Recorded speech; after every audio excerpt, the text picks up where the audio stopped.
Bom, pessoal, boa noite a todos. Vamos dar início aqui a mais uma aula, né, do curso de Economia Política 1.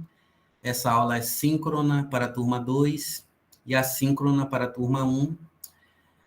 Lembrando que hoje, dia 5 de novembro, na aula da tarde de hoje, né, que foi síncrona para a turma 1 e assíncrona para a 2, nessa aula eu tirei dúvidas com a outra turma, que eu já tirei com essa daqui, certo? Já tirei com essa daqui. Então, eu tirei dúvidas lá com a outra turma, inclusive dúvidas relacionadas a duas questões. Então, os alunos perguntaram sobre o fetichismo e sobre a transformação do dinheiro em capital. E aí, o que é que eu tentei fazer, né? Isso vale, inclusive, para a turma 2. Eu tentei explicar esses dois assuntos de uma maneira diferente do que eu fiz na primeira oportunidade, né? Então, eu tentei dar um outro olhar sobre esses dois temas. Certo? Então, a explicação está diferente do que eu...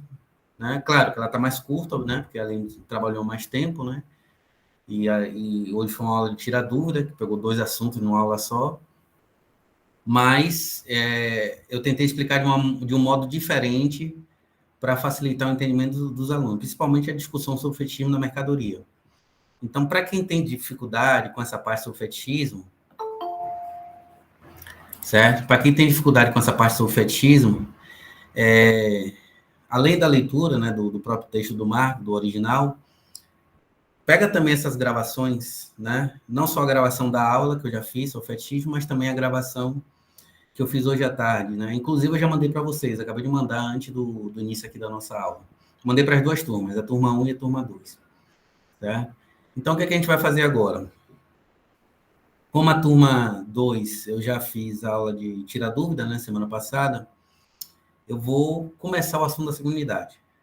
Né? Então, quem tiver dúvida adicional, pega a aula da tarde de hoje, né, 5 de novembro, e dá uma assistida depois, né, para ver se melhor entendimento aí desses dois temas que caíram em prova, né?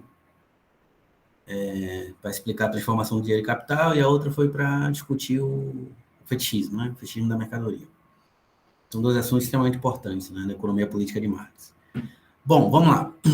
Hoje vai ser uma aula que a gente vai tentar, né, compreender a fonte da mais-valia, a origem da mais-valia. Então, eu já expliquei o que é a mais-valia, né? A mais-valia corresponde a um valor adicional, né? Que surge, né? Nós ainda não sabemos a fonte, vamos saber a partir de hoje, que surge e que é decorrente do processo de valorização do valor, né? Ou seja, do processo de acumulação capitalista, que é expresso através daquela fórmula geral que nós vimos, dm'. Tá? dm'. Então, nós vimos que o que caracteriza a produção capitalista é que, nesse tipo de economia, né, na economia capitalista, o objetivo central, né, da produção é a produção da mais-valia. Então, o capitalista... boa noite, Carlos. O capitalista é aquele indivíduo, né, aquele sujeito, aquele agente econômico que tem como objetivo, certo? Acumular riqueza abstrata, tá? Acumular riqueza abstrata. Então, o que move o capitalista é o seu impulso pelo enriquecimento ilimitado, né? Pela acumulação da riqueza abstrata, ou seja, a acumulação do dinheiro. Nós vimos isso. Né? Então, o capitalista ele não está interessado no valor de uso, mas sim no valor de troca. Tá?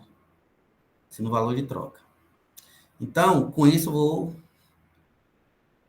chamar a atenção aqui de vocês para um equívoco que é muito recorrente, né? Que a gente vê muito no senso comum, né? Que diz que, que segundo Marx, que Marx define a sociedade capitalista como uma sociedade de consumo. Não. Marx nunca definiu o capitalismo como uma sociedade de consumo. Isso é bobagem. Né? Podem ler aí, ler e reler o Capital, vocês nunca vão ver essa definição em Marx. Né? Por que não é uma sociedade de consumo na visão do Marx?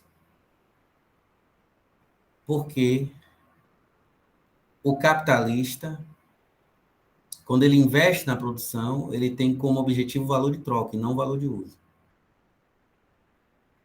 O valor de uso é só o suporte material do valor de troca, que é o que o capitalista tem como objetivo central. Então, ele investe uma soma D para obter, ao final, D'. Né? Então, o capitalista quer apenas acumular dinheiro, acumular riqueza abstrata. Né? E isso, obviamente, continuamente. Né? Trata-se de um processo sem fim. O processo de acumulação de capitais, o processo de acumulação capitalista é um processo infinito. Não tem fim. Não, não tem fim. É um movimento sem fim, como o próprio Marx chama atenção. Não só no Capital, mas nos Grundrisse e entre outros livros. Manuscritos, Teologia Alemã, entre, né, outros. Então, não faz sentido argumentar que Marx definiu o capitalismo, a sociedade capitalista como uma sociedade de consumo.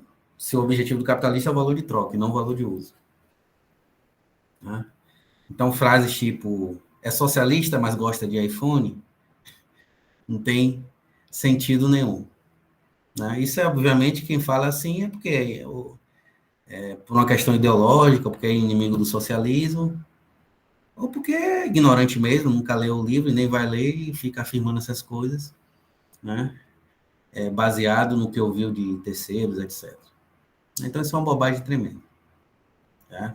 Até porque se o capitalismo fosse uma sociedade de consumo, todo mundo ia consumir bem, né? Então, não ia ter gente passando fome, não ia ter gente morando na rua, né, sem teto, né? Não ia ter gente mal vestida, né? Então, todos teriam acesso aos bens, né? O que, né? Se é uma sociedade de consumo, quer dizer que todo mundo consome muito bem, né? É o que a gente pode, né, inferir, né, desse conceito. Então, não faz muito sentido. Então, capitalismo é um tipo de economia que tem como objetivo central a produção de mais-valia, né, e sua apropriação pelos capitalistas individuais, pelo conjunto dos capitalistas individuais. Então, isso que é capitalismo. É o valor de troca que move a produção capitalista, e não o valor de uso. Se fosse assim, né? Eu ia aqui agora, por exemplo, num restaurante e... me dê esse, sei lá, esse pão de queijo aqui. Aí o cara me dava, eu comia e saía sem pagar nem nada. Já não é? Não é isso? Agora tente pegar alguma coisa e não pagar para você ver o que vai acontecer. Né? No supermercado, no restaurante. Né? Você provavelmente vai ser preso, né? Provavelmente vai ser preso. Né? Capitalista não produz essas coisas para satisfazer a necessidade das pessoas. Ele produz isso porque isso é a pré-condição para que ele possa se apropriar, né, do dinheiro e o dinheiro em escala ampliada, né? O dinheiro aumentado, digamos assim, que é o D'. Né? O D' é sempre maior que o D. Vamos lá. Então, feito, né, chamada a atenção para esse ponto fundamental, que é muita gente, né, enfim, acaba confundindo, vamos tentar explicar qual é a fonte da mais-valia. Tá? Ou seja, qual é a fonte do excedente? Eu vou usar aqui, certo?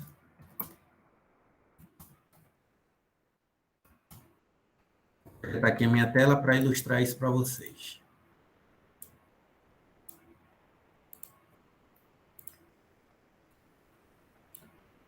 Deixa eu projetar aqui.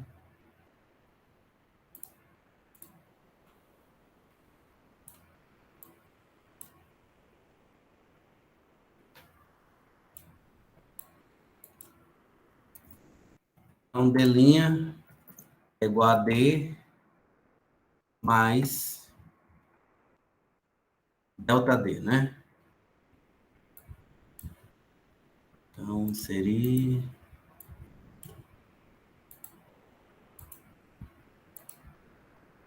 Opa! Vou botar aqui meu delta D. Sendo que esse delta D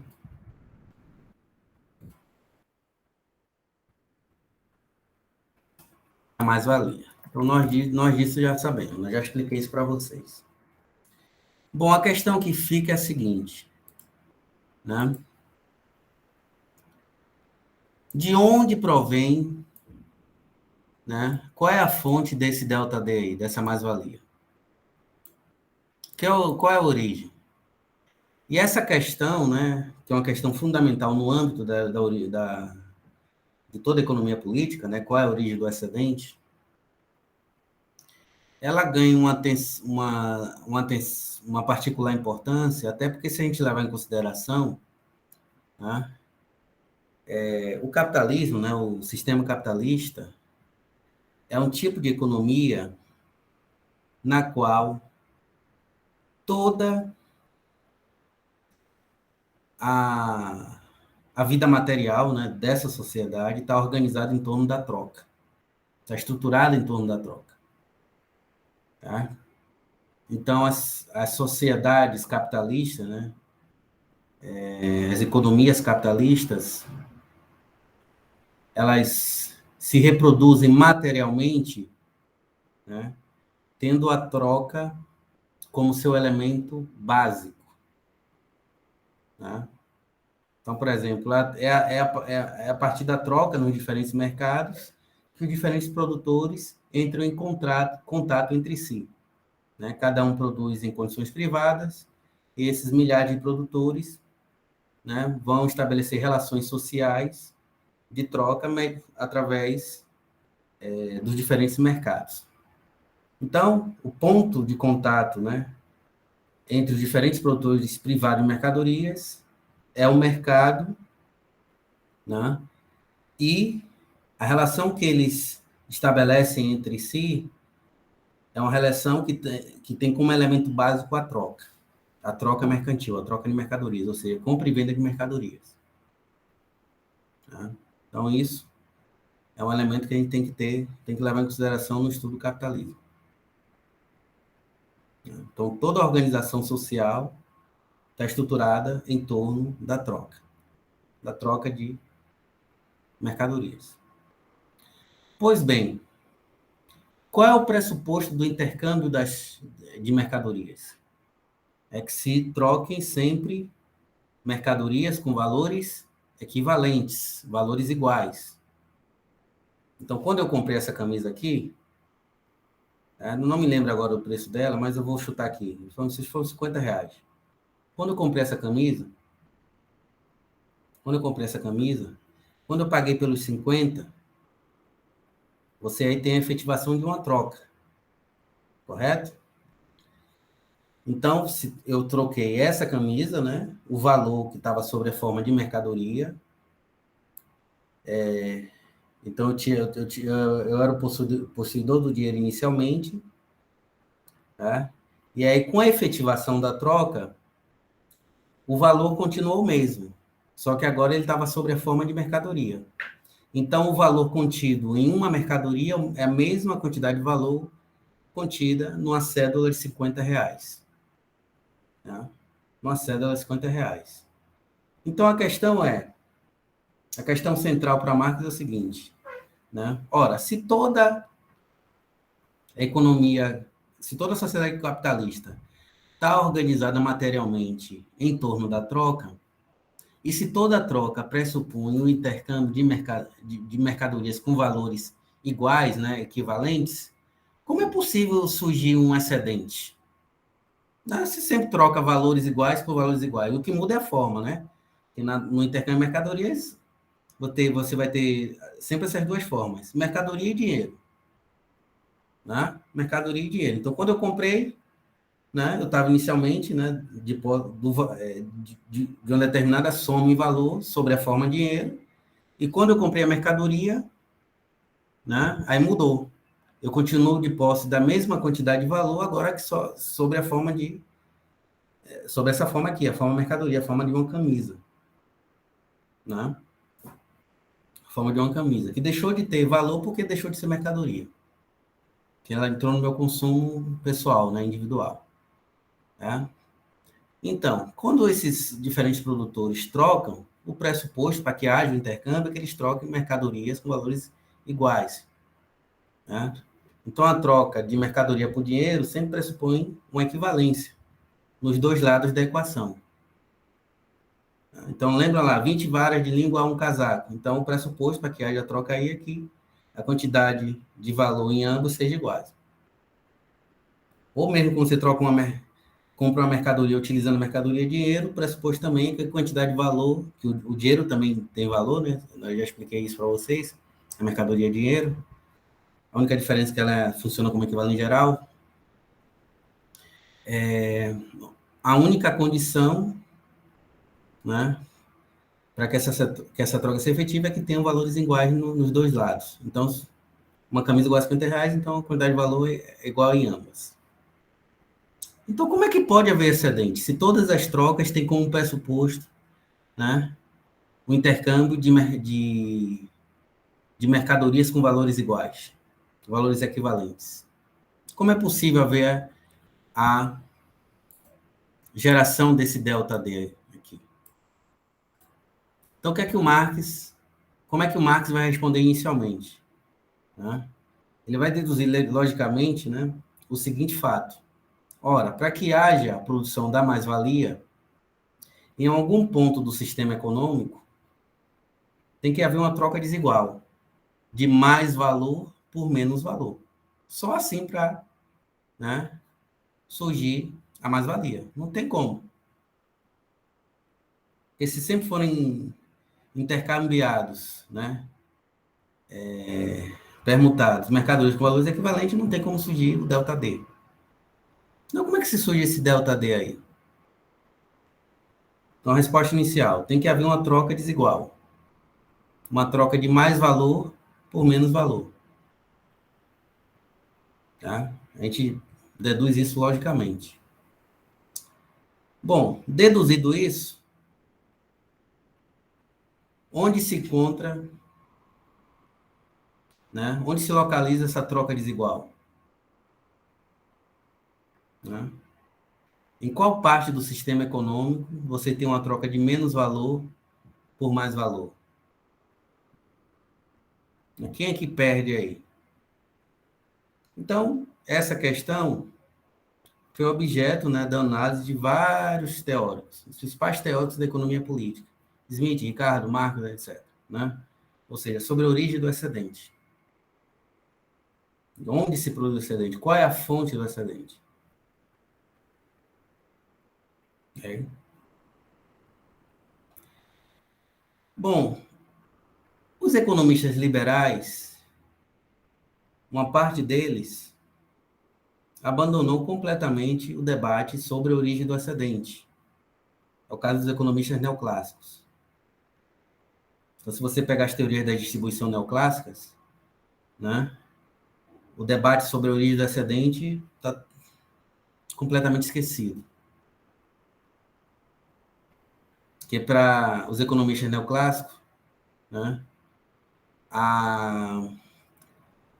não há geração de excedente na medida em que cada um dos agentes econômicos vai receber exatamente, né, vai receber exatamente a parte correspondente à sua contribuição na formação do produto, na formação da riqueza nacional.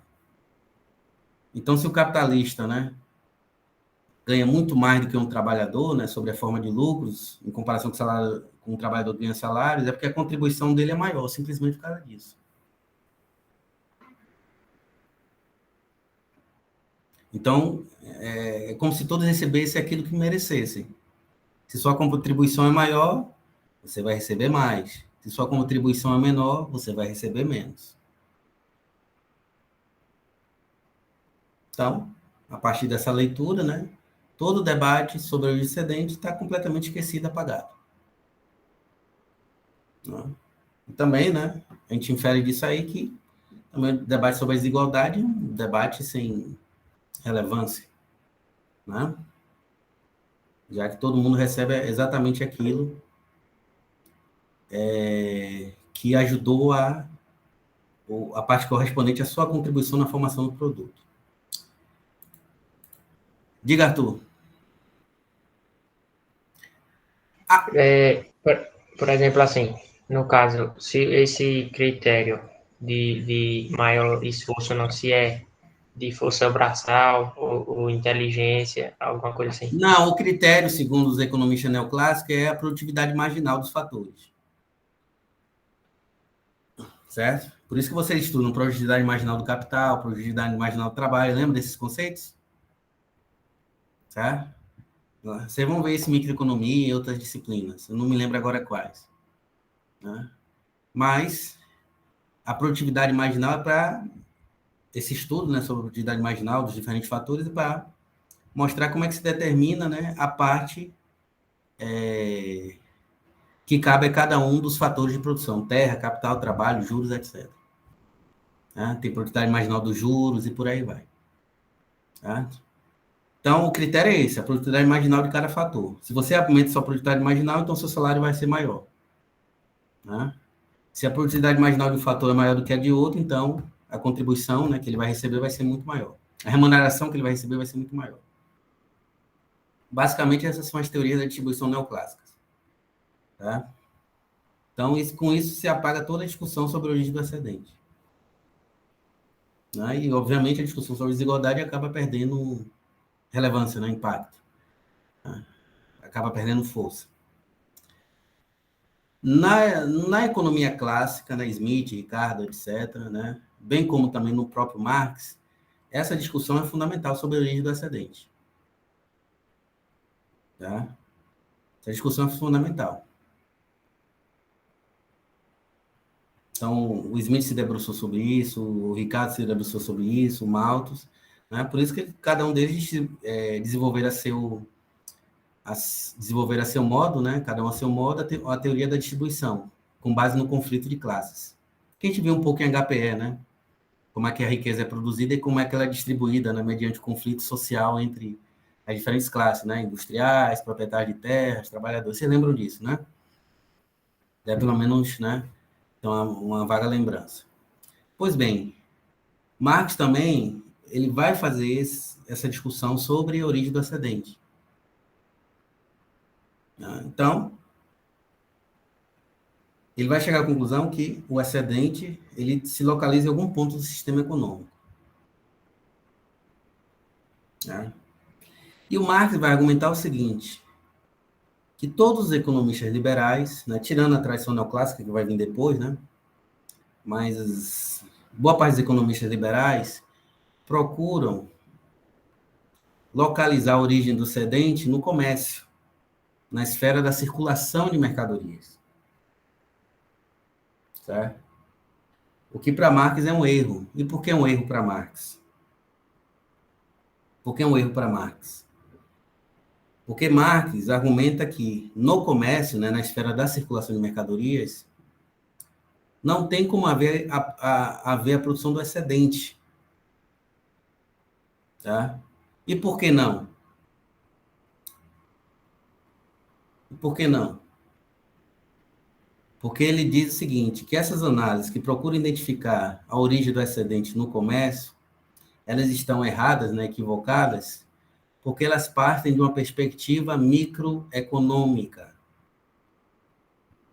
Agora, quando você parte de uma perspectiva macroeconômica, aí você tende a chegar a uma conclusão totalmente diferente. Ou seja, você vai chegar à conclusão de que na esfera do comércio, né, da circulação de mercadorias, não tem como haver a produção do ΔD, do excedente, da mais-valia. Então, vamos ver como é que ele chegou a essa conclusão? Então, vamos lá. Então, imagine, por exemplo, que eu seja um comerciante, né, Paulo Sérgio. Então, como é que é explicada a origem do excedente por parte de boa parte da tradição liberal, né, do pensamento econômico? Eles argumentam o seguinte, que o excedente ele é oriundo da habilidade do comerciante em negociar mercadorias. Então, o que significa? Significa o seguinte, todo grande comerciante, né, todo comerciante habilidoso, né, nas negociações, etc., ele consegue, né, fazendo pinchichando, etc., ele consegue comprar mercadorias por um valor extremamente baixo. Ele vai num lugar, a mercadoria custa X, na outra custa Y, etc. Então, ele vai pechinchando, etc. E aí, como ele é muito habilidoso, né, na arte de negociar, ele consegue comprar a mercadoria por um preço extremamente baixo, ou relativamente baixo. Depois que ele compra essa mercadoria, o que é que ele vai fazer? Ele vai revendê-la. Só que ele vai revendê-la por um preço mais alto. Então, por exemplo, digamos que esse comerciante habilidoso comprou esse celular por R$1.000, né? Por R$1.000. Então, ele vai comprar por R$1.000, depois vai vender esse celular por 1.200. Então, ele vai ter um excedente de quanto aí? De 200. Esse raciocínio é correto do ponto de vista microeconômico? É. Do ponto de vista microeconômico, é correto. Do ponto de vista do agente econômico individual, é correto. Agora, do ponto de vista macroeconômico, não. Por que não? Tá? Quando você pensa nesse mesmo fenômeno, numa perspectiva macro, você vai chegar a uma conclusão diferente. E aí, por que não? Vejam bem.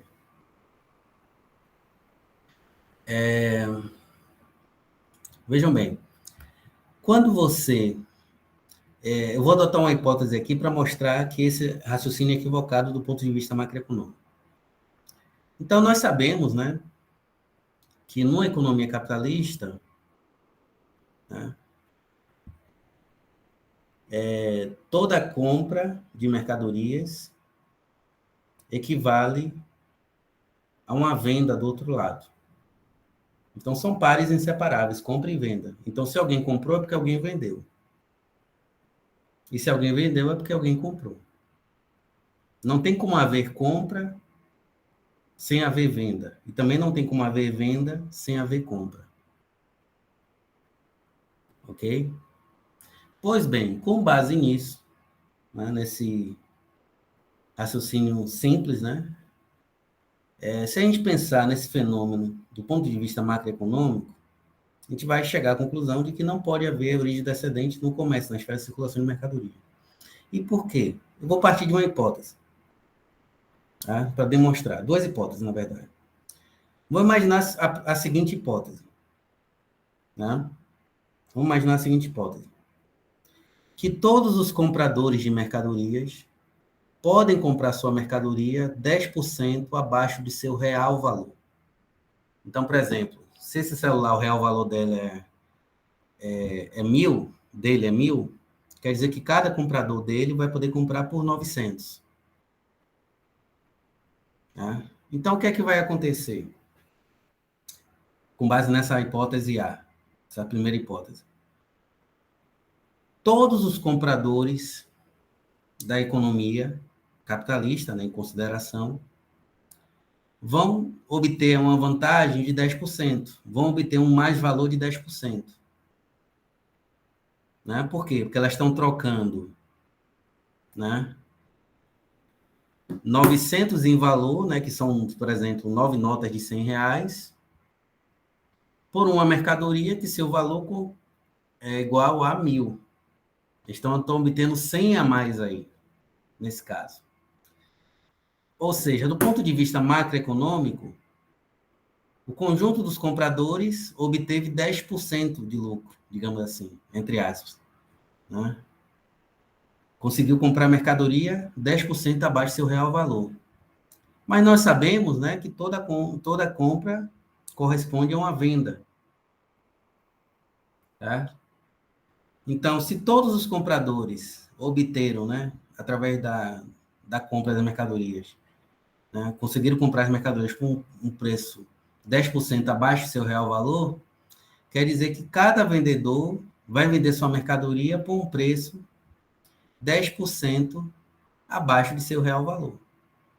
Ou seja, enquanto os compradores ganharam 10% em termos de valor, os vendedores, né, o conjunto dos vendedores, em termos macroeconômicos, perderam 10% em valor. Então, o vendedor desse celular aqui, né? O real valor dele é 100, mas ele vendeu por 900. Então, ele perdeu 100 em valor, que foi apropriado por quem? Pelo comprador. Tá? Então, enquanto os compradores ganham, os vendedores perdem 10%. Vamos para a hipótese B. Vamos imaginar que todo vendedor ganha 10% com a venda. Ou seja, ele consegue vender sua mercadoria por um valor 10% superior ao seu real valor. Então, todos os produtores aqui de Samsung, celular da Samsung, vão vender esse celular por 1.100, ao invés de 1.000, que é o real valor dele. Então, o que acontece? No conjunto, né, em termos macroeconômicos, o conjunto dos compradores obteve, né, um lucro de 10%. Eles ganharam mais de 10%. E o conjunto dos compradores, não, os conjuntos dos vendedores. E o conjunto dos compradores, por sua vez, perderam 10% com a compra. Né, já que eles tiveram que pagar as mercadorias 10% acima de seu real valor. Tá? Então, tanto no exemplo A quanto no exemplo B, ganhos e perdas se anulam. Né? Então, no exemplo A, né, os 10% ganhos pelo conjunto dos compradores foi anulado pela perda acumulada de 10% por todos os vendedores. E no exemplo B, os ganhos de 10% acumulados dos vendedores foi anulado pelas perdas acumuladas de 10% por parte de todos os compradores. Então, 10% menos 10%, zero, em termos macroeconômicos. Então, não tem como haver criação de valor novo, né? Já que perdas e somas, né, se anulam. 10% menos 10% nos dois casos é igual a zero. Então, o Marx, com base nessa análise, ele chega à conclusão que a mais-valia não pode ser produzida na esfera da circulação de mercadoria, ou seja, no comércio. E por que não? Né? Porque quem pressupõe que essa é a origem do lucro está imaginando que quem está comprando só faz compras no sistema econômico e nunca faz vendas, ou nunca faz... que quem vende, melhor dizendo, desculpem, nunca realiza compras. E, por sua vez, quem compra nunca faz vendas. Nunca vende nada, nenhuma mercadoria, o que é um erro. Todos os agentes econômicos compram e vendem a todo momento. Inclusive nós, trabalhadores. Né? Nós compramos mercadorias ao longo do mês para satisfazer nossas múltiplas necessidades materiais, mas também nós vendemos, né? Que no caso, o trabalhador vende a força de trabalho, que é a mercadoria que ele vende no mercado de trabalho, no caso. Tá? Então,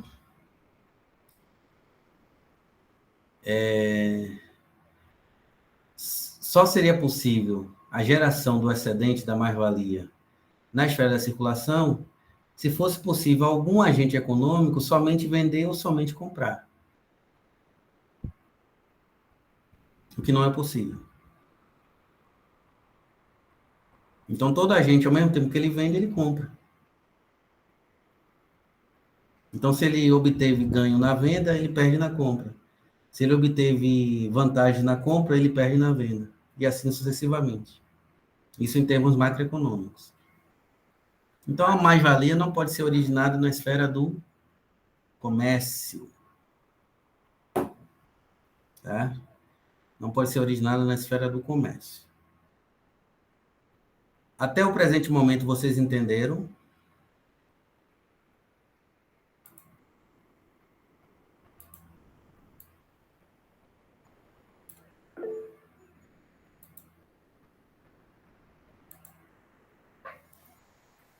Alguém não entendeu? Então, vamos na continuação aqui. Pois bem, ora, Então, qual é a conclusão que o Marx chegou, né, através dessa análise? De que o ponto onde ocorre a troca desigual não está localizada na esfera do comércio. Então, o que é que ele vai fazer? Ele vai redirecionar o seu olhar. Tá? Ele vai redirecionar o seu olhar. Ele vai deixar de estudar a esfera da circulação para estudar a esfera da produção. Porque para Marx, como a mais-valia não pode ser produzida no comércio, então, né, ela só pode ser produzida num outro setor da atividade econômica, que é o setor produtivo. Então, para Marx, a mais-valia tem que ser criada na produção. Só pode ser criada na produção. Em função, né, dessa análise que eu fiz a síntese aqui para vocês. Ok? Bom, então lá na esfera da produção, então ele redirecionou, né, o seu olhar, né, o seu ponto de vista, para focar no estudo da esfera produtiva. Então ele vai se debruçar agora sobre o exame dessa esfera, a esfera produtiva da economia. Então, ó,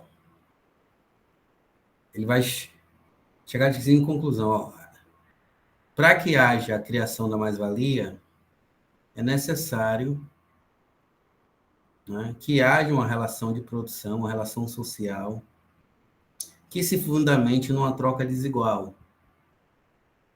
Ou seja, numa troca de menos valor por mais valor.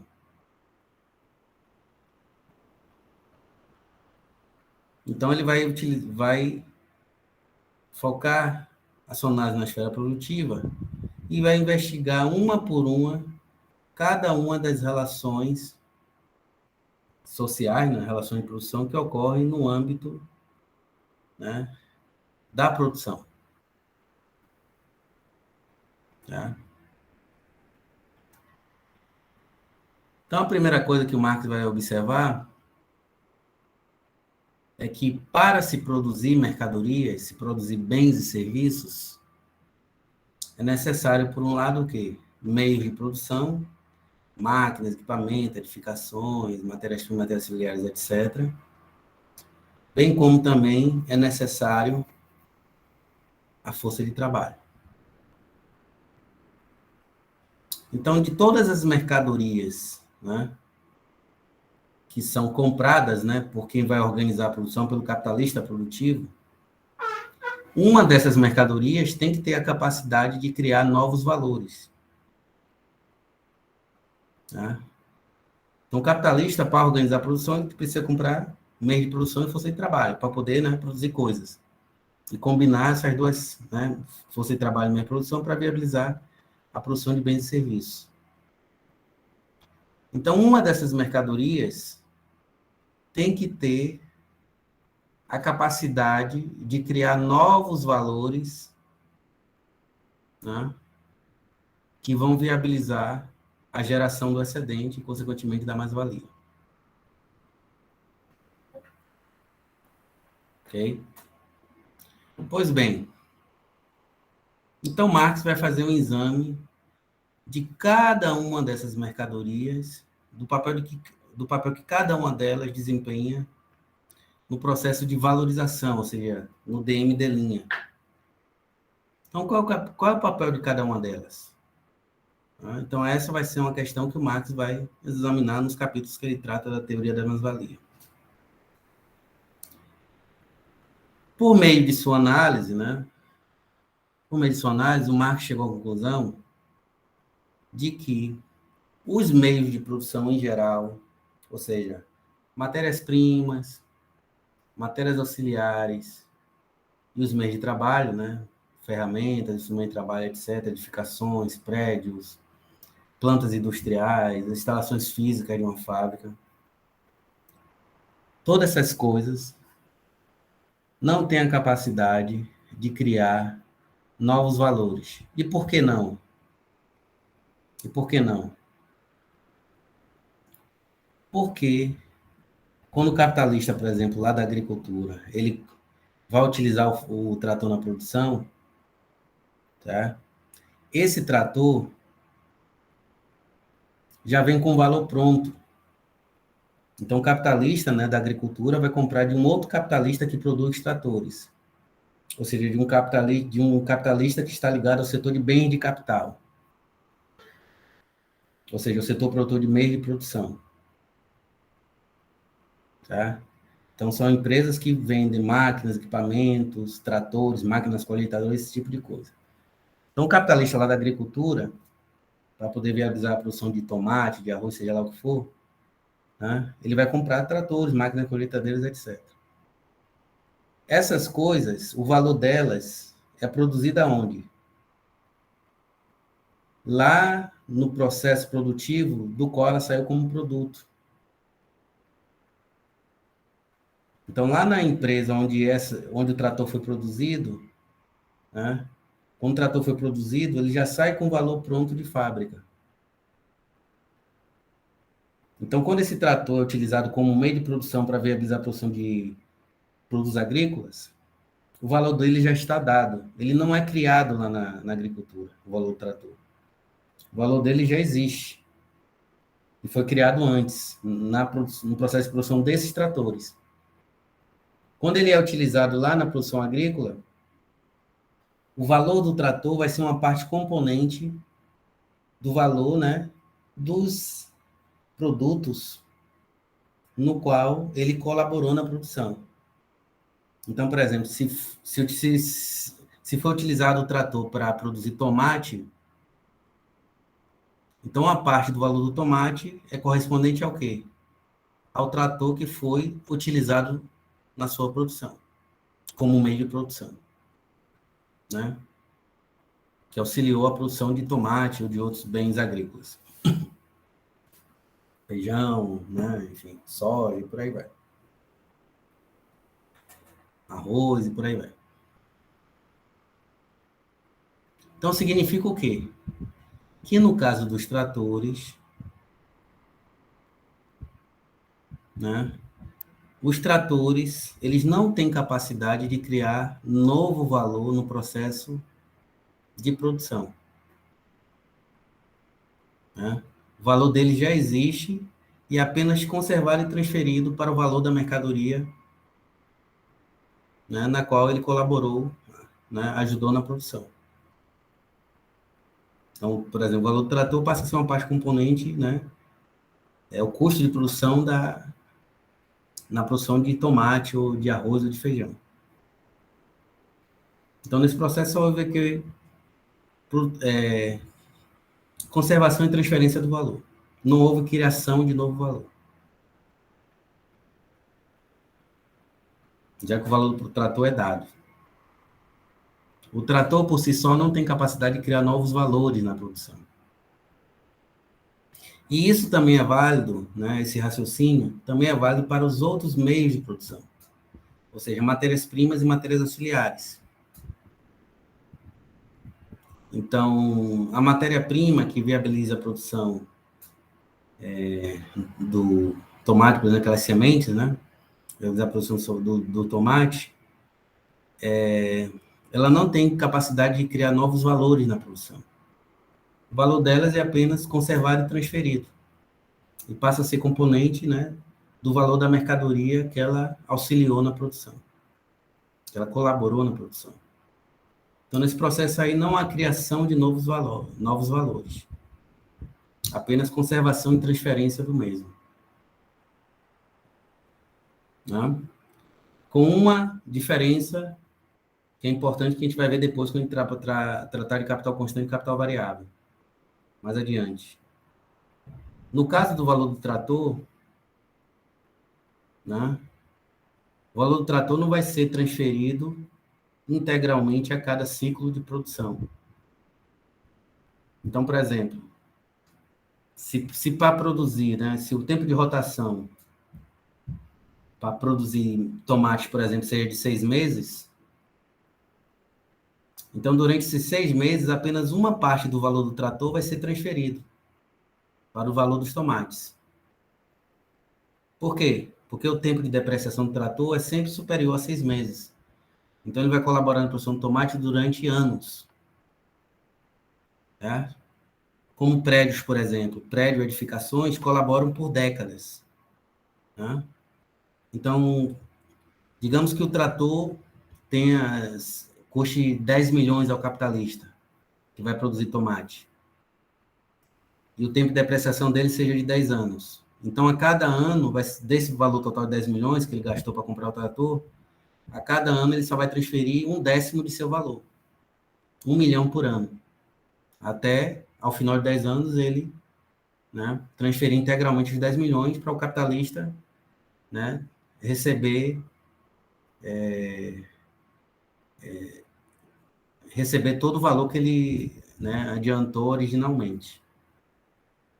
Então, máquinas, equipamentos, né, o valor é só transferido parcialmente, em função do tempo de depreciação. Se o tempo de depreciação for de 40 anos, então quer dizer que a cada ano só vai ser transferido 1/40 do valor total, né, desse prédio, dessa edificação. Então, se, por exemplo, se um prédio, né, onde funciona uma fábrica, tiver um tempo de depreciação de 40 anos, e o valor dele for de 80 milhões, por exemplo, do prédio, então a cada ano ele só vai transferir o quê? 2 milhões de seu valor. Né? Então, a cada ano 2 milhões, e ao final de 40 anos ele vai, né, o capitalista vai recuperar todo o dinheiro que ele investiu inicialmente. Né, que foram os 80 milhões, né, para comprar aquele prédio, aquela instalação física. Diga, Arthur. É só mais um comentário. Isso que o senhor falou também é interessante, porque, por exemplo, se fosse, no caso, por exemplo, do trator, se fosse para incrementar o valor integral do trator na distribuição do valor do tomate, no caso do preço final, né, ele ficaria muito caro. Não entendi. No caso, por exemplo, vamos supor que na produção de tomate produziu 1.000 tomates. Aí cada tomate seja, desconsiderando o trator, seja R$ 1. Aí, se fosse, por exemplo, para incrementar o valor integral do trator, por exemplo, supondo que o trator seja 200 mil. Aí, se fosse para integrar esses 200 mil na produção toda de tomate, tipo, o valor do tomate ia ficar muito caro, entendeu? Não, não é isso não. É questão do tempo de depreciação. Certo? Tempo de depreciação. Como o trator vai durar durante 10 anos, desses 200 mil, ele só vai transferir por ano 20 mil. Para, ao final de 10 anos, né, o capitalista receber o equivalente ao investimento que ele fez de 200 mil na compra do trator. Certo? Só que a cada ano, esses 20 mil, né, vão ser parte componente do valor de todos os tomates que foram produzidos ao longo de um ano. Então, no valor de 1 quilo de tomate, uma parte é correspondente ao valor dos meios de produção. Né? Uma parte é componente ao valor da matéria-prima, que foi utilizada na produção do tomate, a matéria auxiliar e também do valor do trator, entre outras máquinas e equipamentos que foram utilizados na produção do tomate. Entendeu? Então, por exemplo, nesse mouse aqui, o valor dele total acho que é 80. Desses 80, uma parte corresponde ao quê? Ao valor das máquinas, equipamentos, da matéria-prima e das matérias auxiliares que colaboraram na produção desse mouse. É a mesma coisa de celulares ou qualquer outra mercadoria. Certo? Ou qualquer outra mercadoria. A questão aqui central é o tempo de depreciação.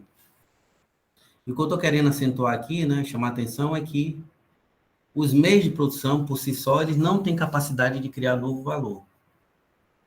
Né? Até porque o valor dele já é pré-determinado, né? Já vem de fábrica, né? Então, quando o cara compra o trator, o valor dele já tá dado.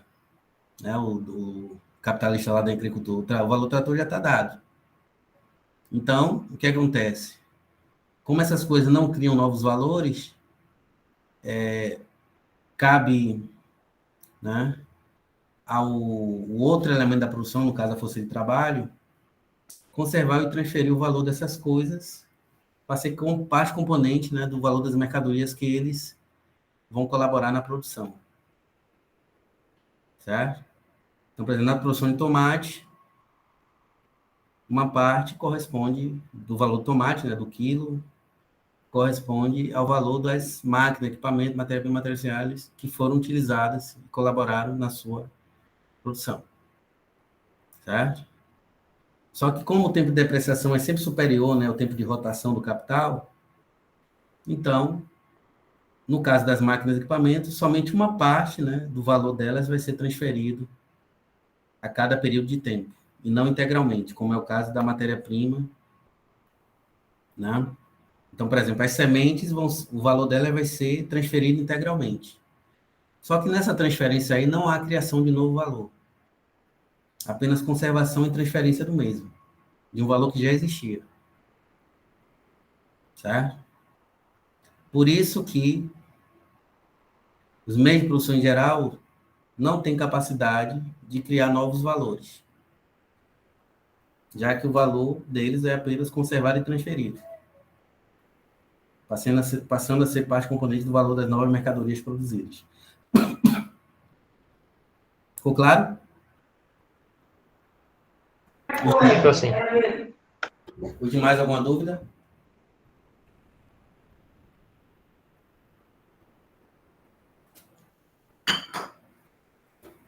Tem a ver com o tempo de depreciação, viu?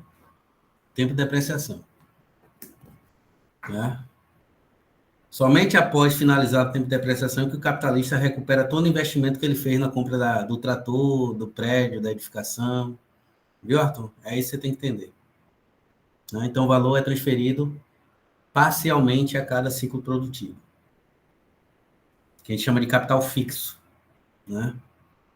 Capital fixo. Vocês aprenderam lá em contabilidade social.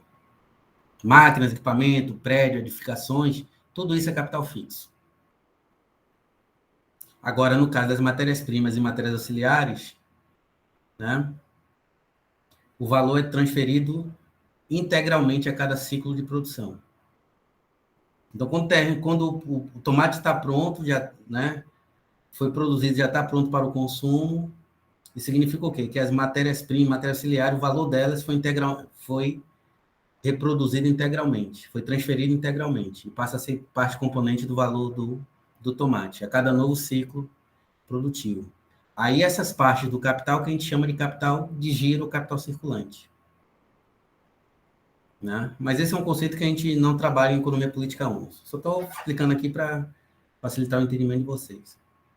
Matérias-primas, matérias auxiliares, pelo fato de reproduzir o valor integralmente, são chamados de capital circulante. Capital fixo, né? Máquinas, equipamentos, edificações, etc., o valor é transferido parcialmente a cada ciclo de produção. Ok? Então, tanto máquinas, equipamentos, edificações, quanto matéria-prima e matéria auxiliar não têm capacidade de criar novos valores. Né? Independente se a transferência do valor é parcial ou integral, é isso que vai distinguir o capital fixo do capital circulante, independentemente dessa distinção, nenhum desses elementos componentes do capital tem a capacidade de criar novos valores. Então, né, como a mais-valia é criada na produção, a única mercadoria que tem a capacidade de criar novos valores é a força de trabalho. Certo? Resta apenas a força de trabalho. Todos os outros elementos do capital, né, os meios de produção em geral, não têm capacidade de criar novo valor. Então, só a força de trabalho tem essa capacidade. Então, a fonte do valor para Marx está na força de trabalho. Ela é a mercadoria que tem a capacidade de criar novos valores no processo de produção. Tá? Então, é a força de trabalho que tem essa capacidade de criar novos valores. Só que eu vou mostrar, né, de forma mais analítica, a partir da próxima aula, como é que é possível a força de trabalho criar novos valores na produção, né, viabilizando o surgimento do excedente, né, da mais-valia. Ok? Então, a fonte do valor é a força de trabalho. Agora, na próxima aula, eu vou explicar como é que ela cria novos valores, como é que é possível ela criar novos valores na produção. Tá? Então, vamos deixar isso para a próxima aula. Ok? Até esse momento, todos entenderam? Sim, sim. Caio, João Vitor. Então, posso finalizar a gravação? Pode.